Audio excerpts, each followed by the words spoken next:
You are listening to Living Word Web Radio. You are listening to Living Word Web Radio, the voice of inspiration across the airwaves. Pagbubulay sa salita ng Diyos, kasama mo si Pastor DJ Amordi. Mga kwentong kagapulutan ng araw, mga salitang mula sa banal na kasulatan.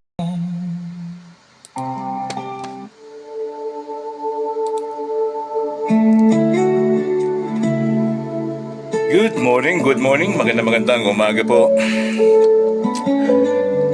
Araw po ngayon ay araw ng Miyerkules, May 27, 2026.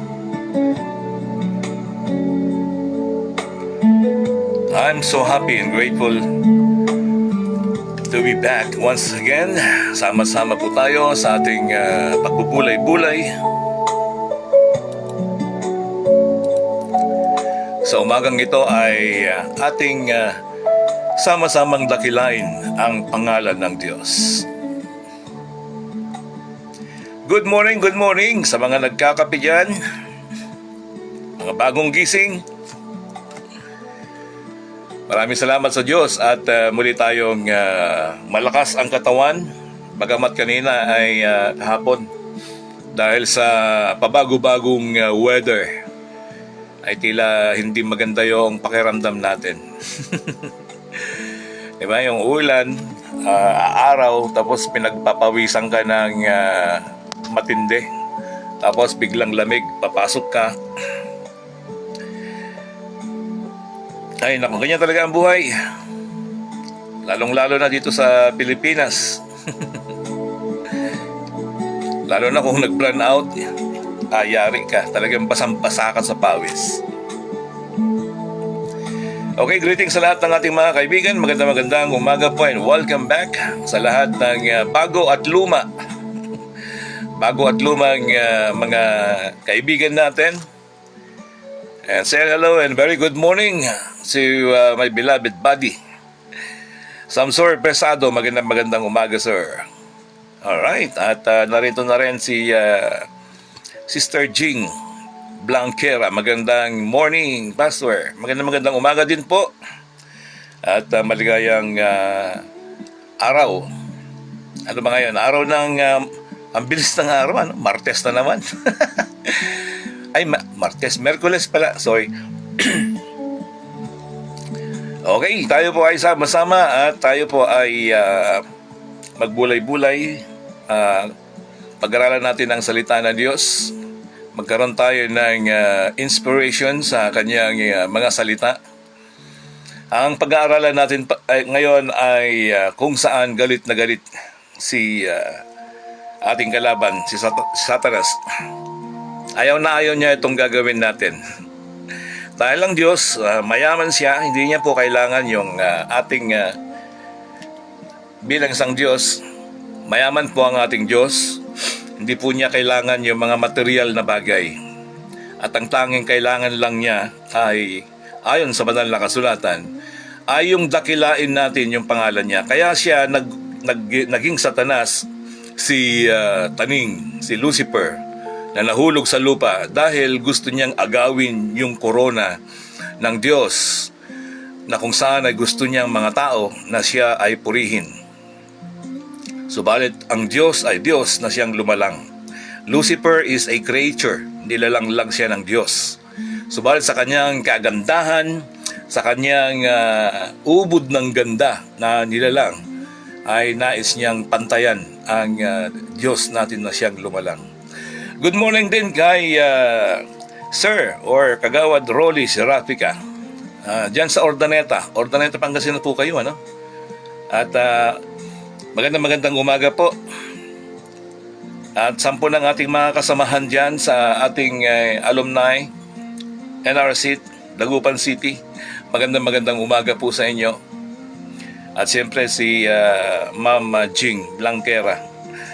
Alright? Extending na rin ang greetings natin kahit wala dyan sila Sir Joel. Ayan. Of course, hindi mawawala lagi, nandyan lagi si Sir Rolando.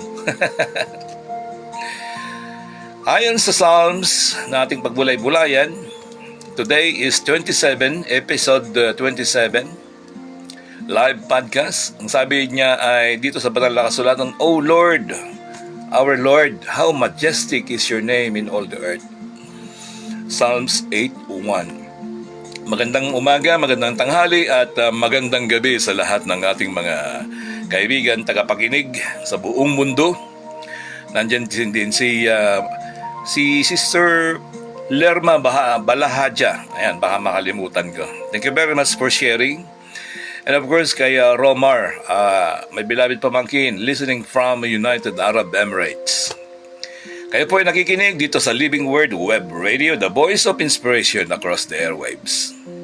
Ako po si Pastor DJ Amordi, na muling maghahatid ng mensahe at pag-asa, pananampalataya, at inspirasyon mula sa salita ng Diyos sa lahat ng ating mga bagong listeners at mga datihan na at mga patuloy na sumusuporta sa ating live podcast. Maraming salamat po sa inyong pakikinig. Naway ang makita niyo po ay ang Panginoong Hesukristo, hindi po doon sa aking katauhan. Ako po ay lingkod lamang ng Diyos upang ihatid ang mabuting balita sa bawat tao, na kung saan ay tinawag tayo bilang tagapaglingkod sa biyaya ng ating Panginoong Hesus. Ngayong araw, pag-aaralan natin ang isang napakagandang salmo ni Haring David mula sa aklat ng awit or Psalms. Dito po sa Psalms 8, chapter 8, verse 1 and 2, ang sabi dito ay, O Panginoon naming Diyos, pagkadakila ng iyong pangalan sa buong lupa, ikaw na naglagay ng iyong kaluwalhatian sa kalangitan, mula sa bibig ng mga bata at mga sanggol ay itinatag mo ang kalakasan. Tayo po ay saglit na manalangin. Ama naming Diyos, maraming salamat. Ikaw ang makapangyarihan. Ikaw ang Diyos na lumalang sa bawat isa sa amin. Kaya ikaw ay aming purihin at dadakilain. Maraming salamat po sa panibagong araw, sa panibagong pagkakataon sa aming mga buhay na muli naming marinig ang iyong banal na salita. Buksan mo po ang aming puso't isipan upang tumimo at maunawaan namin ang bawat kataga ng salita na iyong dadalhin sa amin. Panginoon, hayaan mo ang aming buhay ay mapuno ng pagpupuri at pagkilala sa iyong kadakilaan. Patawarin mo kami sa aming mga pagkukulang at pagkakasala sa iyo. Tulungan mo kaming mamuhay ayon sa iyong kalooban. Ito po ang aming dalangin sa tanging pangalan ni Jesus. Amen. Narito po ang background ng awit or salmo. Ang awit ay isinulat ni David. Ito ay isang awit na pagpupuri at nagpapakita ng kadakilaan ng Diyos bilang manlilikha ng langit at lupa. Sa kabila ng lawak ng sansinukob, pinakita ni David na mahalaga pa rin ang tao sa paningin ng Diyos. Maging ang mga bata ay ginamit ng Panginoon upang ipahayag ang kanyang kaluwalhatian. Minsan napapansin niyo yung mga bata na mas natutuwa sila sa pagpupuri sa Diyos, sa pag-awit. Minsan sa church na inaatinan ko ay merong special na pagpupuri ang mga bata. Nandun yung kanilang kainosentihan, pero nandun yung puso ng pagpupuri sa Diyos. Ang titulo o pamagat po ng ating pagbubulay-bulayan ay ang kadakilaan ng pangalan ng Diyos. Ito po ang unang puntos. Ang pangalan ng Diyos ay dakila sa buong sangkatauhan, sa buong mundo, sa buong universe.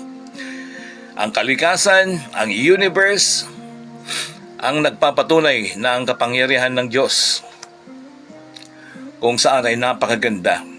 Ang araw, ang buwan, dagat, bundok ay nagpapahayag ng kanyang kalwalhatian. Walang lugar sa mundo na hindi naabot ng kapangyarihan ng Diyos. Kikita nyo, lalo dyan sa Pangasinan at Zambales, dito sa may gilid ng bulubuntukin, no? Kaya kapag tuwing dumaraan ako dyan sa mga bulubuntukin, kalikasan, ay nagpupuri talaga ako sa Diyos dahil napakaganda. Lalong-lalo na kapag ako ay nagdadive sa ilalim ng tubig, napakaraming nilalang creatures sa ilalim ng tubig. Kaya nasubukan nyo na yung mag-diving. And welcome back to Ma'am Caroline, watching from Canada. Maraming salamat po and good morning. Magandang gabi dyan sa Canada pala ngayon. Opposite tayo ng oras. Kapag tayo ay tumitingin sa mga magagandang tanawin, bundok, dagat o paglubog ng araw, napapasabi tayo ng ang ganda. Diba? Lalo na kapag nagpo-post dyan si bro, tawag nito, yung mga nagbablog, hindi ko na nakita. Okay, napakagandang kapaligiran. Pero nais ng Diablo na agawin.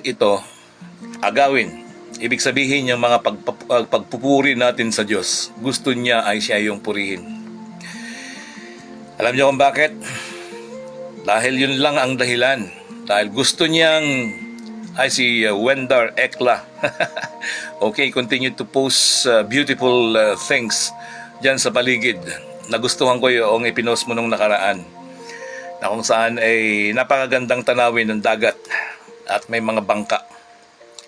Sige, mag-post ka pa ng marami at nang mapuri natin ang Diyos sa kagandahan ng kalikasan. At sana naman ay hindi napuputulin at hindi nakakalkalin yung mga ibang bundok dyan na siyang nagiging sanhi din ng pagbaha dito sa ating mga lugar.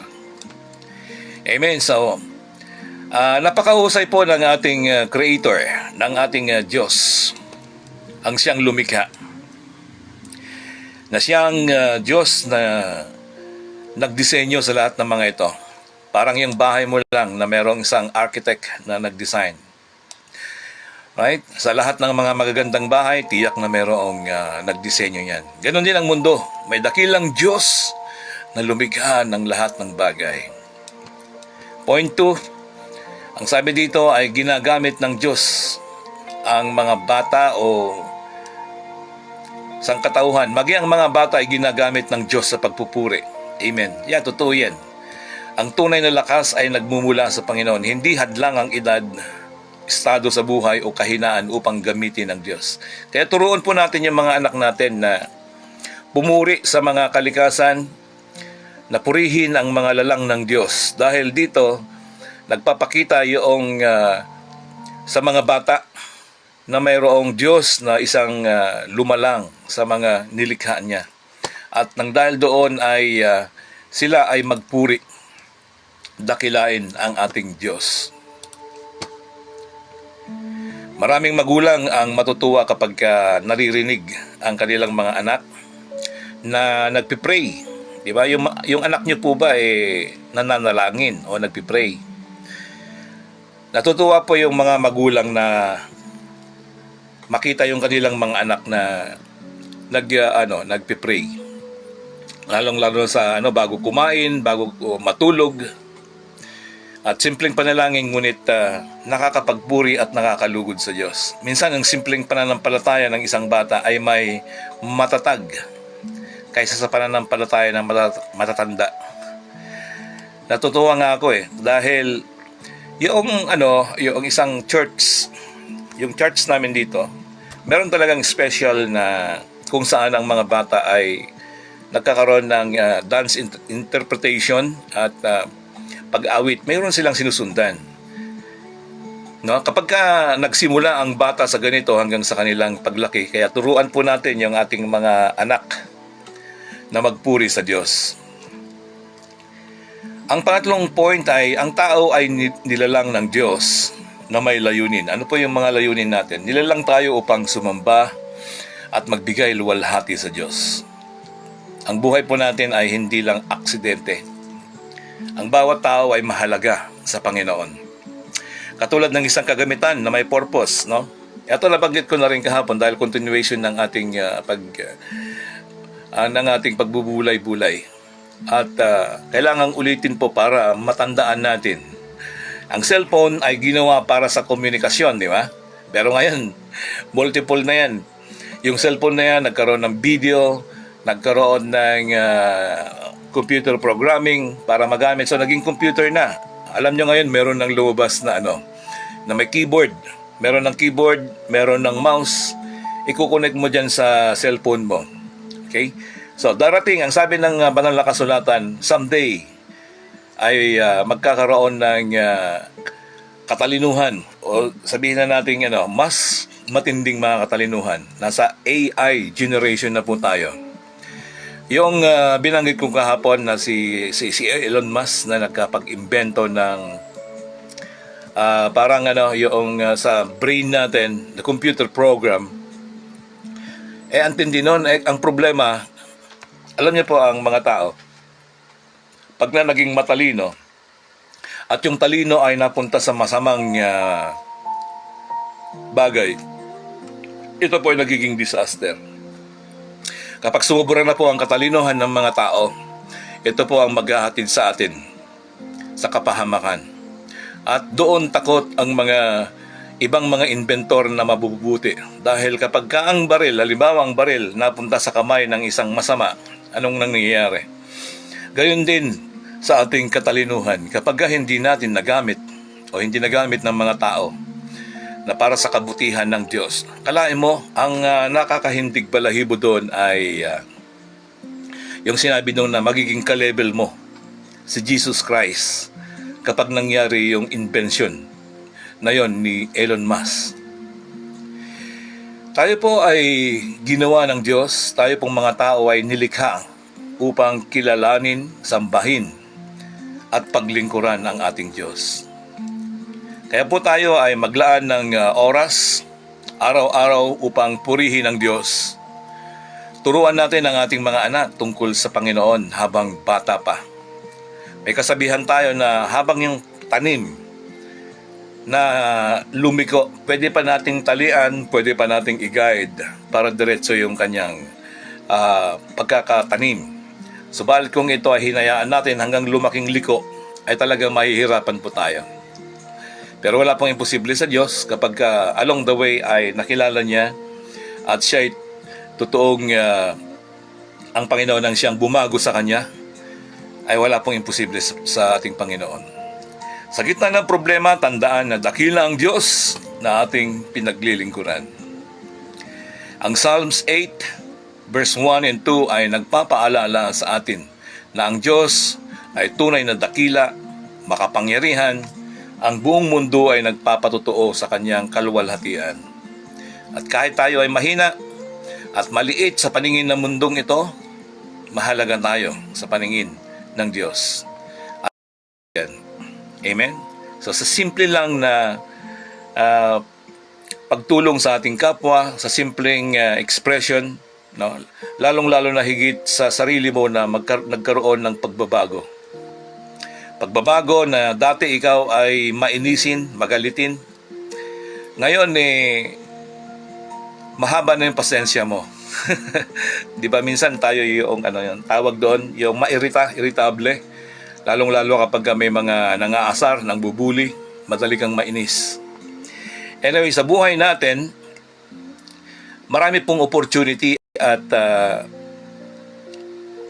hindi po madalang ang opportunity. Marami pong opportunity na darating sa atin, na dumarating sa atin. Kaya nga lang yung opportunity na yan, pag dumating sa buhay mo, lalo-lalo na yung mga OFW, mga nag-abroad na walang-wala noon, tanging ang dala niya ay yung kanyang panggastos doon, pangkain, nag-visit visa.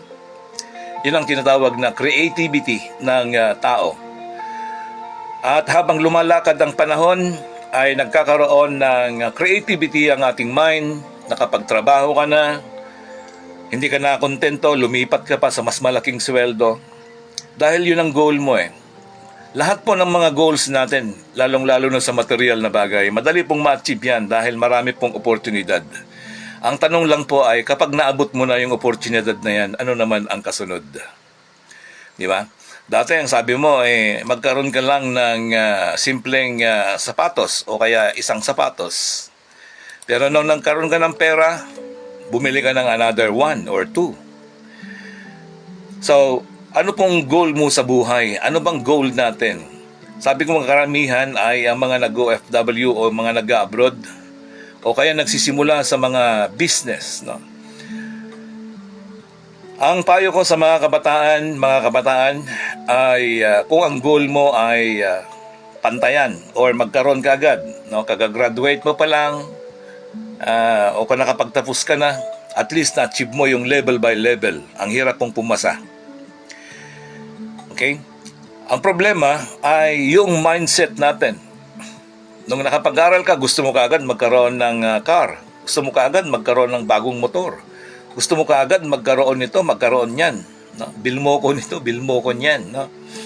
So, dahil nakikita mo doon sa paligid mo na meron sila. Lalong-lalo na kapag naibang bigat mo Brother Wendar Ekla. Good morning. And thank you very much for coming back. Iset po natin, yun pong mga goal, ano po ang goal natin. Kaya kung ikaw ay OFW, kung ikaw ay nagsisimula pa lang magnegosyo, kaya maraming mga negosyong nag-fall down. Bakit?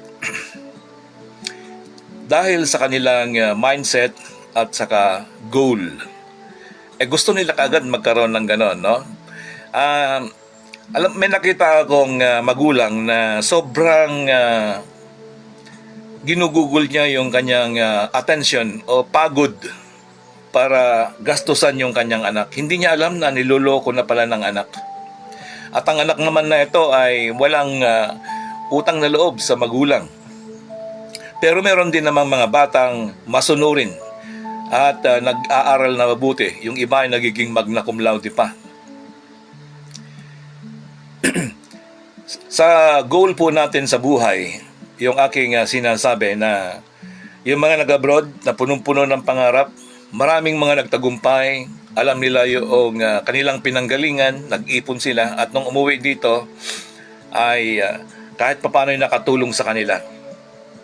Yun po mga OFW, ang payo ko po sa inyo, ayusin nyo po yung mga SSS, PhilHealth at pag-ibig ninyo dyan. Pumunta kayo dyan sa konsulada. Dahil yan po ang numero uno. Ako late akong kaya sinishare ko sa inyo kung ayaw niyo akong magaya sa aking pagkakamali noon. Pati yung spelling ng o yung edad ko, ay spelling ng pangalan ay yung middle name. Tapos nagkaroon ng problema doon sa date. No? Pero lahat naman naayos na yan sa PSA. So dahil tayo ay busy sa paligid, no? Lalong-lalo dyan sa ibang bansa na maraming binibili. Dito rin naman marami tayong pagkakagastusan. Ano ba yung pinagkagastusan ng mga iba dito? Dito sa Pilipinas, napaka-open ang sabong. Napaka-open ang mga sugalan, no? Or pagtayo ng wedding, yung small lottery na naghahangad na magkaroon manalo. At pag nanalo, wala rin. Nawawala din. Nawawala rin kaagad. So, anong goal mo sa buhay? Kaya, masasabi ko po sa mga bata na mayroon pang marami pong pagkakataon sa buhay, huwag munang sumabay sa mga may pera o sa mayayaman.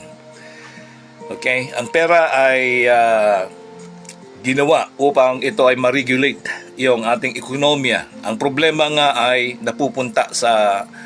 napunta doon sa mga buhaya. Sabi ng mga buhaya, hindi naging pantay. Kung maging pantay lang yung pag-distribute ng kayamanan, ng pera sa bawat tao, siguro tayo po lahat ay mayayaman. Okay, back to the basic po tayo mga minamahal na kapatid. Goal, mind setting natin para po tayo ay makapagpuri sa Panginoon mabuti. Number 1, ang sabi ng banal na kasulatan sa Matthew 6:33, seek ye first the kingdom of God, and everything shall be added unto you. Hanapin mo muna ang kaharian ng Diyos, at ang lahat ng bagay ay pagkakaloob sa iyo. So yan po yung kabutihan ng Diyos sa atin. ginaguide tayo. And of course, thank you very much for watching and listening kay Judge C. Jed. Good morning, Pastor. Okay, maraming salamat din sa iyong pakikinig, kapatid. Okay, so purihin po ang Panginoon dahil sa bawat araw-araw na binibigay niyang pagkakataon sa atin. Kung ikaw ay nagplano noon at nag-fail ng isang beses, 2 beses, meron pong isang tao. Itong kwento ko. May kwento na isang fish. Nakita ko lang diyan sa hihiramin ko lang yung malaking isda. Nilagyan ng salamin sa gitna, na matigas na salamin. Tapos nilagyan ng maliliit na isda doon sa kabila naman. So may kalahati na yung cage, no? May tubig, aquarium. Itong malaking fish na ito, gutom na siya. So bumuelo siya at gusto niya basagin yung barrier dito sa gitna, no? Ilang beses niyang ginawa yon? Mga 1, 2 beses. Ano nangyari dito? But, okay, mamaya na yan. Nawala yan. Okay. So, noong bakit naglo-low connection yata ito? Teka muna, ayusin ko lang. Sige, tuloy-tuloy lang. Okay, add. Binangga niya yung so dahil gutom na siya. Ang problema, sa unang impact, hindi nabasag yung barrier. Tapos inulit niya ulit. Tila wala talagang hindi niya kayang basagin yon. At isang araw, yung may-ari ay tinanggal niya na yung barrier para makakain. At nung tinanggal niya, ang problema ay yung isdang malaki, hindi na niya kinakain yung maliliit. Ano pong naging problema? Dahil na-instill sa isda na to, yung kanyang struggle, na-instill sa kanyang karanasan, experience niya, na hindi niya na kayang gawin. Alright? So anong lesson learned na mapapag-aralan natin dito? Ganon din sa atin mga kaibigan. No? Lalong-lalo na yung mga nagtetest ng exam, ng board exam, at nag-a-apply ng trabaho. Sa 1 or 2, 3, 4, the failure ka. Wag po natin kalimutan na si Thomas Edison ay mahigit 1,000 bago niya magawa o maimbento yung tawag dito yung bulb. At dumating ang panahon na nangyari sa yan. Dumating ang panahon na naimbento at ngayon ay ating ginagamit. Naging hindi niya tinigil yung kanyang invention at nagpatuloy. Okay? So, purihin po ang Panginoon dahil sa kapanahunan natin, marami tayong mga failure. Marami tayong ano nangyari dito? Nawala. Sorry po ha. So, yan. Okay. Nawala tuloy. Nagkaroon ng technical error. Ayaw ko anong nangyari. Nagkaroon ng sige, lagyan ko na lang add. Yan, good morning sa mga bagong dating. So, yan po yung mga failures sa ating buhay. Na huwag po tayong padadala sa mga failure natin. Nariyan po ang Panginoon na siyang tumutulong sa atin upang ipagpatuloy yung mga dapat nating mga gawin na goal sa buhay. Kung ikaw ay may goal sa buhay, ang dapat mong gawin lang ay isanggunin muna sa ating Panginoon. Ipanalangin natin at ang Panginoon ang siyang magbigay ng guidance sa atin. Okay, so purihin po ang Panginoon. Yan po yung ating pagbubulay-bulay. Ayon sa Psalms 8:1 and 2 na nagpapalala sa atin na ang Diyos ay tunay na dakila, makapangyarihan, ang buong mundo ang nagpapatotoo sa kanyang kaluwalhatian. Yung kanyang mga create mga nilalang, na kabundukan, na kalawakan. So lahat ng mga bagay na yan ay nagbibigay kalawalhatian at makita natin na dapat natin siyang purihin. At sa ating buhay, sana po siya ay maging sentro ng ating buhay. Hanapin muna natin ang kaharian ng Diyos. At ang lahat ng bagay ay maidaragdag sa buhay natin. Okay, kaya po nangyayari, kung wala tayong direksyon, ang sabi ko nga, ang banal na kasulatan ay tulad ng isang maliit na libro or di ba pagka may binili kang bagay na mga gadget, no? May mga binili ka, merong paano mo gamitin to, merong instruction. At yung instruction na yan ay tulad ng isang Biblia at ang instruction natin ay para sundin ang kalooban ng Diyos sa buhay natin. Okay, maraming salamat po sa inyong pakikinig at pakikisama sa ating pagbubulay-bulay. At tayo po muna ay manalangin at dadako tayo sa ating mga greetings. Panginoong Diyos, maraming salamat po muli. Maraming salamat sa iyong mga salita na patuloy nagpapaalala sa amin ng iyong kadakilaan, pagmamahal. Tulungan mo kaming mamuhay at magbigay ng luwalhati sa iyo, Panginoon. Sa aming pang-araw-araw na buhay, dalangin namin ang bansang Pilipinas, dalangin namin ang kaguluhan ng aming mga pinuno, ng mga leaders, ng mga senators, na maging maayos, Panginoon, ang takbo ng kanilang liderato. Lord, pagpalain mo rin at gabayan ang aming mga pastors, ang mga naghahanap ng iyong mga salita, dakilang Panginoon, ay patuloy kang maghayag sa kanila.